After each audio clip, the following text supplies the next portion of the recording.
Bonjour, bonjour. Je suis présentement devant la primature où ce matin je suis venu déposer un courrier à l'adresse du Premier ministre pour signifier au Premier ministre de l'introduction hier au niveau de la Cour constitutionnelle d'une requête en annulation de la loi de finances qui a été adoptée le lundi. Donc ce lundi-là, le lundi 26 décembre, par le Sénat en des termes identiques avec l'Assemblée nationale. Cette loi de finances présente de nombreuses incohérences. Sur la forme, il y a beaucoup d'erreurs de calcul que nous avons mis en évidence. Il y a des manipulations au niveau des postes budgétaires. Par exemple, les parlementaires vont retirer 1,5 milliard au budget de l'économie forestière pour l'affecter au budget du ministère de l'Agriculture sans effectuer les opérations internes et sans justifier dans leur rapport pourquoi ce changement d'affectation. On a aussi constaté que le gouvernement a affecté plus de 100 milliards pour l'organisation des élections, alors que en 17 ans, donc de 2005 à 2018, qui est la dernière élection législative, quand on cumule les dépenses de toutes les élections, soit 3 élections présidentielles, 3 élections législatives et 3 élections locales, on n'atteint pas 100 milliards. Comment est-ce que pour une seule élection, le gouvernement veut nous faire croire que un cycle électoral, donc pour les élections de 2023, ces élections vont coûter plus que l'ensemble des élections organisées en 17 ans sur les 17 dernières années au Gabon? C'est pas possible. Plus grave, le gouvernement affecte 16 milliards pour le contentieux électoral. Lequel contentieux peut être évité par la réforme du code électoral. Donc le gouvernement préfère voler aux contribuables 16 milliards et faire dépenser aux contribuables 16 milliards, au lieu de faire économiser ces 16 milliards aux contribuables par la réforme du code électoral qui est voulue à la fois par la Cour constitutionnelle, par les acteurs politiques, sauf ceux du PDG, et par la société civile.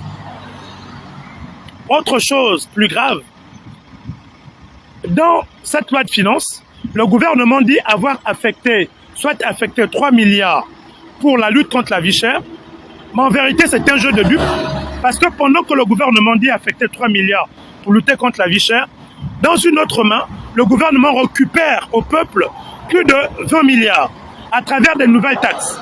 Taxes passagers, taxes navigation intérieure sur le transport des produits qui aura un impact sur le coût des produits pour le consommateur final, taxe foncière qui va impacter même les plantations de nos mamans,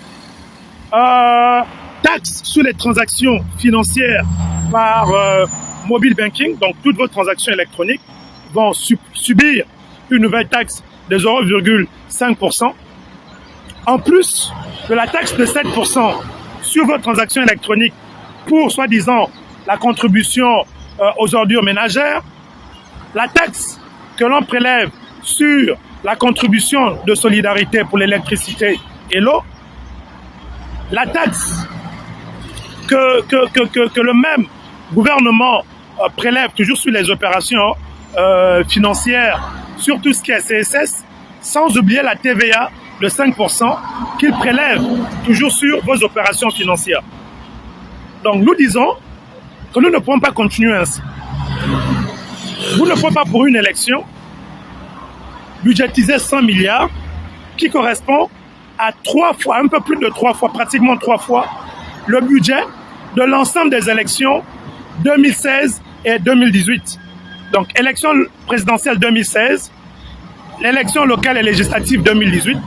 Quand on fait la somme de ces budgets, nous sommes autour de 39 milliards. Et le gouvernement, pour les mêmes élections 2023, dit que ça va coûter 100 milliards quasiment, pratiquement 2 à 3 fois plus que le budget des précédentes élections. C'est vraiment pas possible.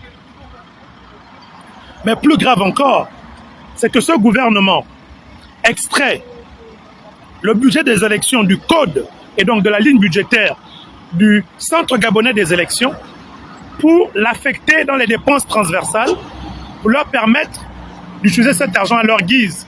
Alors que depuis la nuit de temps, depuis qu'on organise des élections au Gabon, le budget des élections a toujours été logé dans le compte, je pense, 32 155 ou 31 255. En tout cas, c'est le code budgétaire réservé à l'organisme qui organise les élections. C'était la Sénap avant, aujourd'hui c'est le CGE, et c'est toujours dans cette ligne budgétaire que le budget des élections a été logé. Mais curieusement, pour cette année, le gouvernement sort le budget des élections de la ligne budgétaire du CGE pour la mettre dans des postes où ce gouvernement peut manipuler et utiliser cet argent à leur guise.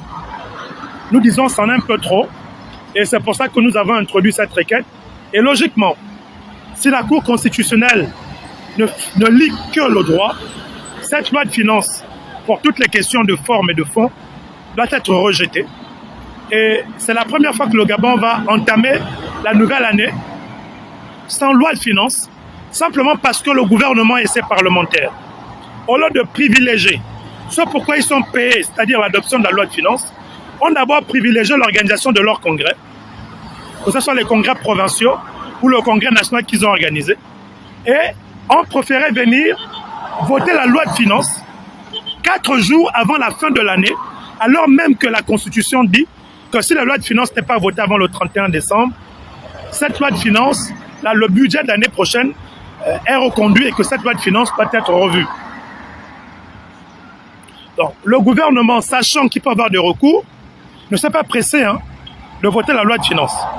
Ils se sont pressés d'organiser leur congrès provinciaux et le congrès national, mais ont négligé l'organisation, le vote de la loi de finances. Et nous disons, c'en est un peu trop, et c'est pour cela qu'on a saisi, en fait, on a informé le Premier ministre de ce que nous avons introduit cette requête en annulation de la loi de finances, parce que c'est vraiment pas possible. Merci.